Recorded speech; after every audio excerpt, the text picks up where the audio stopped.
Some mysteries hide in the dark, others build a home there. What you're about to hear isn't just a crime, or a disappearance, or a haunting. It's a place where all three blur together, and the truth waits in the shadows.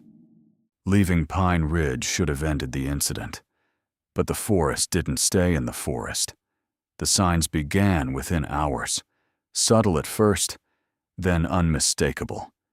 Whatever stood on the hatch had chosen not to remain underground. They made it back to the trailhead just before sunset. No one spoke during the drive.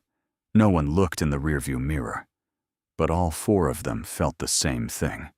A pressure behind their eyes, a faint vibration in their bones, like the hum had followed them out in a form they couldn't hear.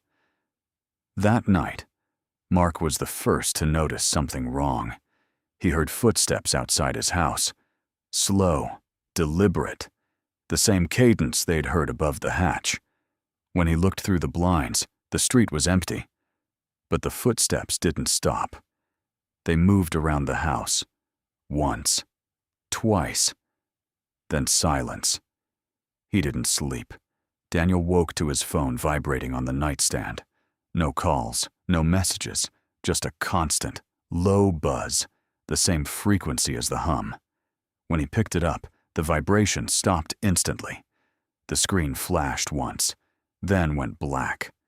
He left it on the table and didn't touch it again. Chris noticed something different. Not sound, not movement. Shadows. Shadows in places where nothing should have cast them. Long, thin silhouettes, stretching across his living room floor, even when the lights were off. He tried to record them. Every video came out blank. He stopped trying.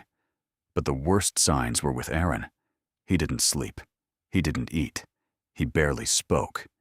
He kept staring at corners of the room, as if something was standing there, something only he could see.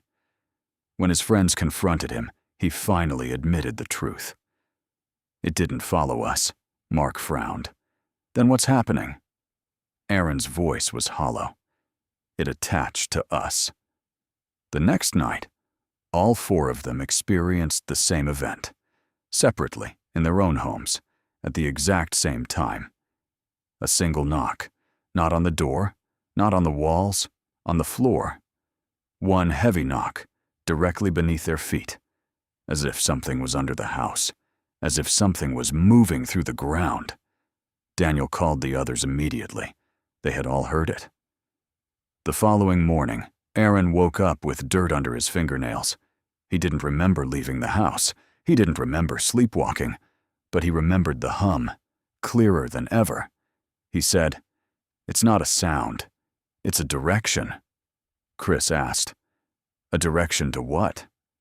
Aaron looked sick. "To the next site."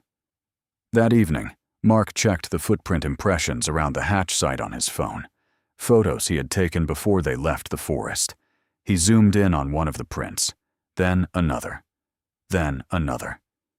They weren't random. They weren't animal. They weren't human.